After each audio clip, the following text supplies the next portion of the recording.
Alright, it is time for a sci-fi fantasy and weird title with 2001, A Space Odyssey by Arthur C. Clarke.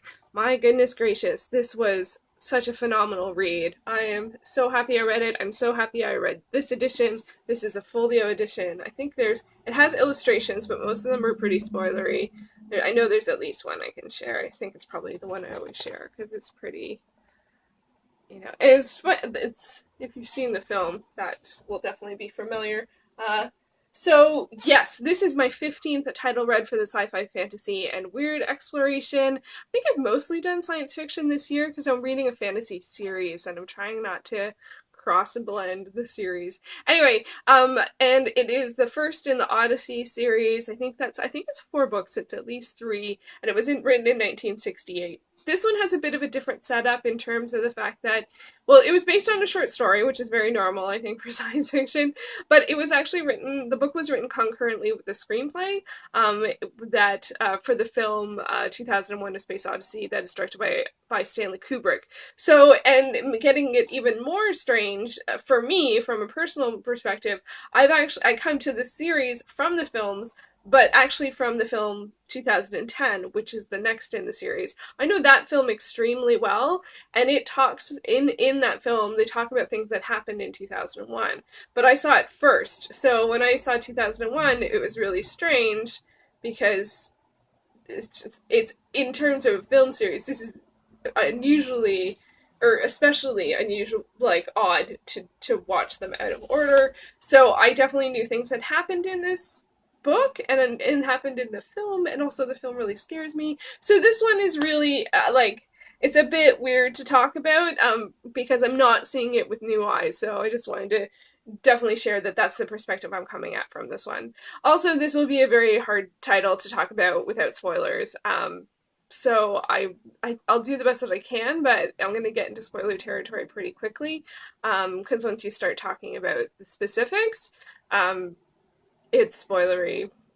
So, but on the other side of that, it's also really part of culture. You know, lines from this film, scenes from this film, images from this film, in particular the film, are just if you're into science fiction, you're aware of them, probably before you've read them. Let me know if that's true. Are you aware of the film and what happens in the film and the things about the film before you read the book? Because I know I was. So that's, anyway. So first up, did I enjoy the book? Yes, I really, really enjoyed this book. This is classic science fiction. They are in space. Stuff is dangerous. It is not easy. It takes a lot of resources. It feels like I was so at home here. I'm like, this feels like science fiction. And it is our world, future for then, which is always weird, but future for then. But it is our world with humans, doing space things, which I was really, really happy with. So that part of it, I really, really enjoyed. That it just felt, I don't know, that was, even though there's so many things in it that are scary or uncomfortable or confusing, I still felt very at home here. And if you've seen the film or know anything about the film, it holds true with the book that you don't start with the space stuff, you start with other stuff, and it's a bit of a hump to get over. So it wasn't as bad in the book. I was really, really concerned about the beginning from seeing the film, but it was fine. It made a lot more sense. Actually, one of the biggest challenges I had with this book is I got a little mad at the film. I don't want to talk about the film yet. Is there anything else I can talk about before I go into spoilers or talking about the film and the book? Did I understand it? Yes, I understood it. So much, which was really, really great, because I find the film hard to understand and confusing and scary. So it feels weird because I feel like I should understand what's going on because I've already seen the movie. Not the case. So many things didn't understand until I read the book, which is a pretty direct narrative with the mysterious elements, but it's very clear. It's crystal clear in the book what's going on.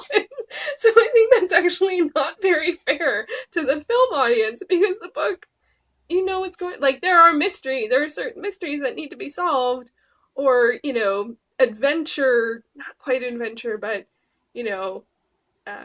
experiences that happen, but as a reader, you're not left confused.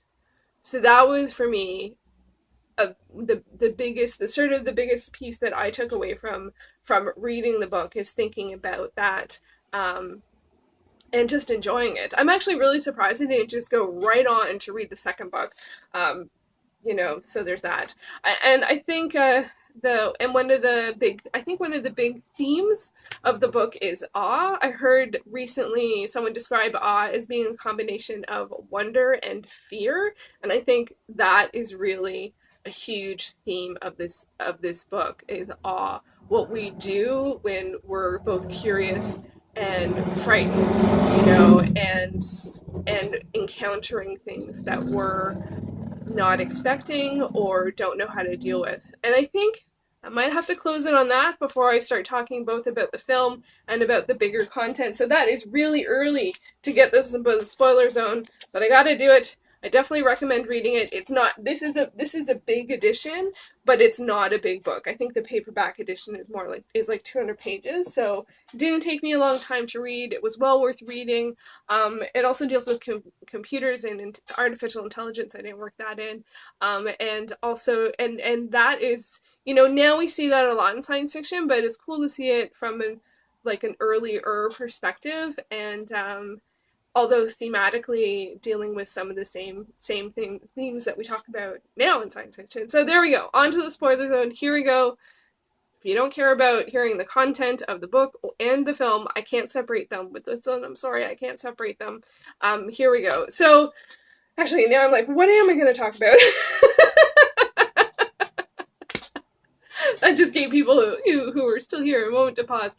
Anyway, I love so much about this, but I did find watching the film, because I did watch the film pretty soon thereafter, I felt like, wow, they are not giving the audience very much to work with the film. Because the book is structured sort of in three pieces.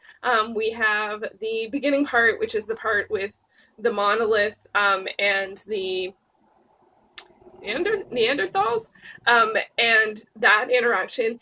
With the film, I'm like, how are you supposed to understand anything about what's going on? And I think that's something that people definitely know now in film culture, film history. People there's this, yeah, you got to get through the first 20 minutes. But I really wonder, are we watching a narrative, or are we simply watching behavior? From reading the book, I knew what was going on. It was a little bit different, but generally the broad strokes were the same, of encountering them, the sort of actually, I found it really sad, because I felt like in the book, one of the things that they were talking about was that people didn't have fear, or the animals and the Neanderthals didn't really fear each other, except for the tigers, because, there was no need to. And then the monolith gave them a tool, and then they ended up deciding to fight each other and kill animals they would normally be beside. I can't remember if that's true, but for me it was actually really sad. It also lends to the idea of, who can harm is the most powerful, and I'm not sure I subscribe to that. So the that makes it sound like a YouTube channel. Anyway, so I don't love that idea, but also in the book you understand what's going on, because you're seeing it from the Neanderthal's perspective, and sure, there's no dialogue, but there is description, and it's very clear. There's nothing unclear about that section at all. You watch the movie and it's like, what's going on? Anyway, and then there is the section with the monolith on the moon, and this big unknown, and it has this sonic boom that went out into space, I think.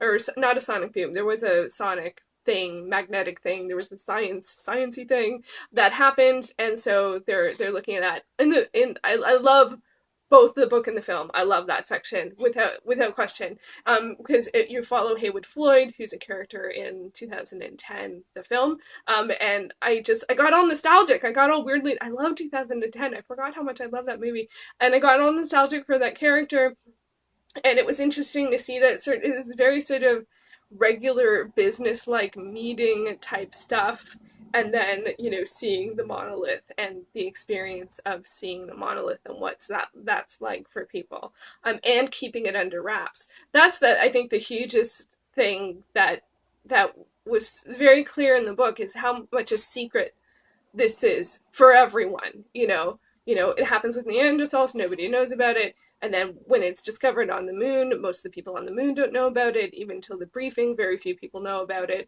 And then out in space, the third section, we're talking Bowman and Poole are the two pilot type astronauts that are bringing cryogenically frozen science astronaut type people. They're bringing them from A to B, but they actually do not know about the monolith either. So most of the people are in the dark, and they're worried about people's reaction because this is huge. This means there's something else out there. There's intelligent life out there. That's how they interpret it. There's this monolith. It is definitely constructed. It is not of nature. Who made it? Why did they make it? What does this mean for the Earth, humanity, the human race? Life as we know it. So big questions, right? But very few people are talking about these questions. And while you're reading the book, very few people are talking about these questions, even though it is sort of like the big question of the book. Like, it's not discussed. And when it's discussed very secretly. So it's kind of weird that it has this overall emphasis, but it's not talked about. And then I did really enjoy the third section, and I liked it a lot in the book, but I didn't in the film. Again, I feel like the audience isn't given a lot of credit, or isn't given a lot to work with. Bowman and Poole feel like they're sentries more than actual astronauts. We don't see them interact with each other. They work out. They mind the ship. They play chess with Hal. They don't seem like astronauts. We do see them in space, so there is that. But, like, I don't know. Like, I was missing that. And that part in particular, I find very confusing to watch because I've seen 2010 so many times. So I actually really know what's going on, but they don't. They're trying to figure it out. And in the book, it's a little clearer that it's a mystery. I find in the film, I find it hard to follow that thought that this is a mystery. But in the book, it's very clear something's wrong. They don't know what's wrong. Hal's telling them stuff. And the idea of a computer lying is, like, unusual. Like, because, why would it do that? It's just not thought of. The trust is complete. Is absolutely complete. There is no reason not to trust Hal. So, and again, now, these days, we've seen things like this in science fiction a lot. So he's like, you don't trust anyone, right? Ever since whenever X-Files, right? 93, trust no one. We're doubters. We're all doubters now. Or questioners, or like, we don't believe. We want to believe, but we trust no one. That's a hard combination. Anyway, coming back to the where the film goes, and or the book and the film goes, because they do follow the same trajectory, but it's completely different vibe. Like, this is classic science fiction by the numbers in space, big ideas, like what ideas about the human race. What would we do if this thing happened? Go. That's what it's about. And then the film, like, although I'm not dissing the film at all, it's one of the best films, but it made me question. It actually did make me question, is it one of the best films? Because I don't feel like it gives the audience very much to work with. And what does that say? Only, some people should understand what's going on here? And I'm not saying they should have dumbed it down or anything, but I always thought of it as this sort of highbrow piece of film, and it is, a highbrow piece of art, and it is, but I also felt it's exclusionary because, it's hard to understand. So it made me think about that a lot. And I was able to watch the whole thing, though, which was really good. I've only been able to do that a few times. The end of the movie scares the bejesus out of me. Oh my God, I find it so scary. The idea of, like, he sees himself, and it's just confusing, and it represents the ideas in the book very well. There's sort of, like, something that's so different that it's the ideas and how it understands, or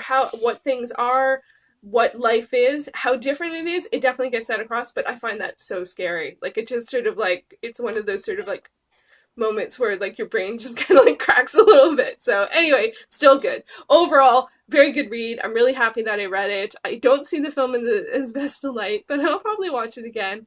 But still was highly enjoyable. I do plan on continuing the series, although ironically right now I'm reading Rendezvous with Rama, which is the next book. I didn't mean to. Starting two series by the same author at the same time was not very smart, but oh well.